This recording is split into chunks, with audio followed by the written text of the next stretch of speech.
Hi, folks. Good morning. The lovely and talented Dana Ben has joined me. Good morning.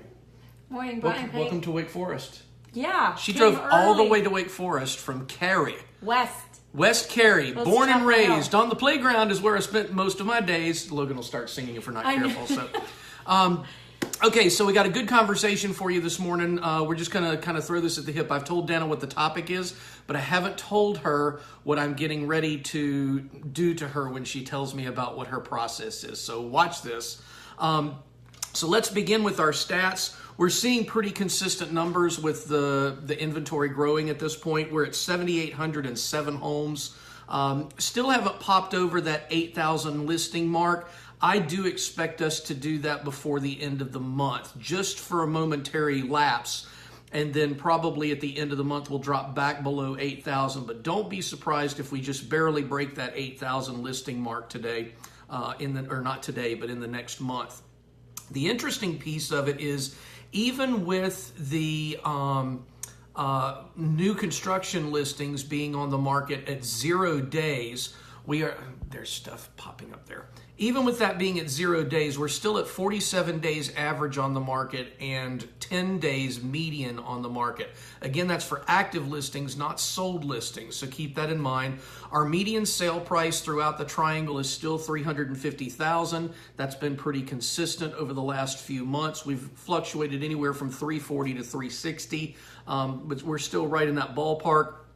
Average list price of $431,512, little over $3.3 billion as we on the market as we've been for a while. So with that said, I'm going to go away from the stats and we're going to start our conversation. Now, Dana, you told me earlier that you on many occasions will write a letter in a multiple offer situation for your buyers, or have them write a letter. Can you tell me a little bit about the plan with that and why you do that? So multiple offers are very stressful for my buyers, Brian. Okay. And I always ask them, do you want me to win the sale or do you want me to see what happens? If they say I want to win it, I always ask them to write a letter to the seller describing how much they love the house and why. Okay. So do you ever include photos with those?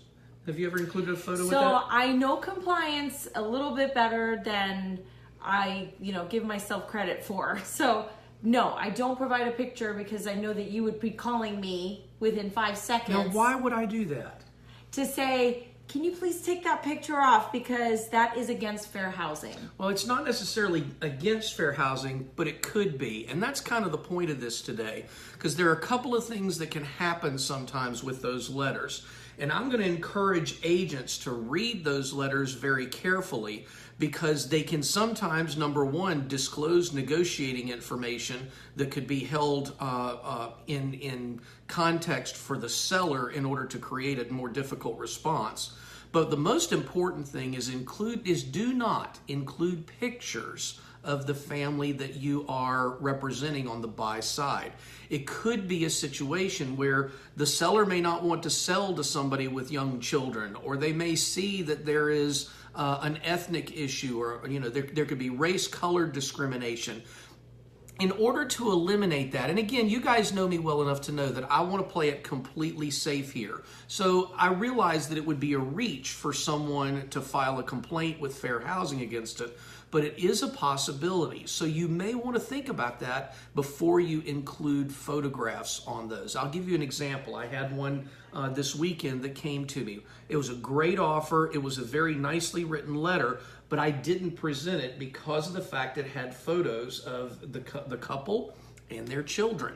Well, everybody knows fresh corn. Cynthia Corantello, I know you know about fresh corn.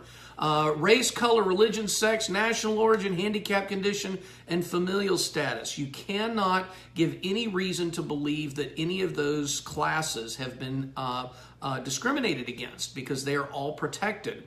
And remember, you may not always know that somebody is a protected class, but if you see photos and you see that what their race is, that they have children, anytime we talk about familial status in fair housing, it usually refers to children. So I'm not telling you not to write these letters. I think the letters have value to them.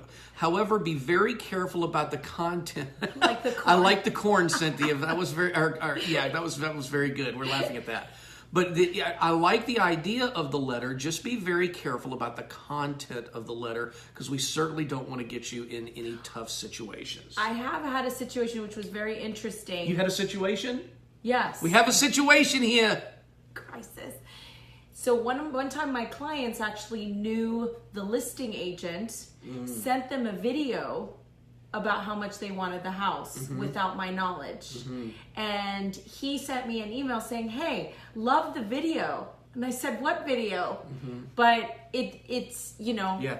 Buyers, if you are buying a house, do not communicate directly with the seller or the listing agent. That makes it harder for the buyer's agents to do their job, okay? And take it from the one and only Rookie of the Year in 2017, not just for Keller Williams in Raleigh, not just for Keller Williams in North Carolina, but for the entire Carolinas region. Dana was the Rookie of the Year at Keller Williams for that region. So we're always excited to have folks like that join us. So hope this helps you with your ideas, especially for those of you that are not with our company. I certainly invite you to feel free to communicate with us. Let us know if we can help. We always try to come from contribution. So if there's anything that we can help with, please don't hesitate to give us a call. Thanks so much for watching. Remember, if you're thinking about selling a home, call me. If you're thinking about buying a home in West Cary, born and raised on the playground is where I spent most of my days, you can call Dana. And we'll look forward to seeing you again. Have a great day. It's a beautiful week. It's going to be gorgeous weather today. So get outside, go look at some houses. Have a great day. Thanks for watching our video, folks. Don't forget to share or subscribe to catch up on all of the latest real estate information, or give us a thumbs up down below, or let us know your thoughts on the video you just watched. As always, if you're thinking about buying a home, selling a home, or investing in real estate anywhere in the Triangle market, give us a call at 919-669-4575, or hit us on our website at www.paterealty.com. Thanks. Have a great day.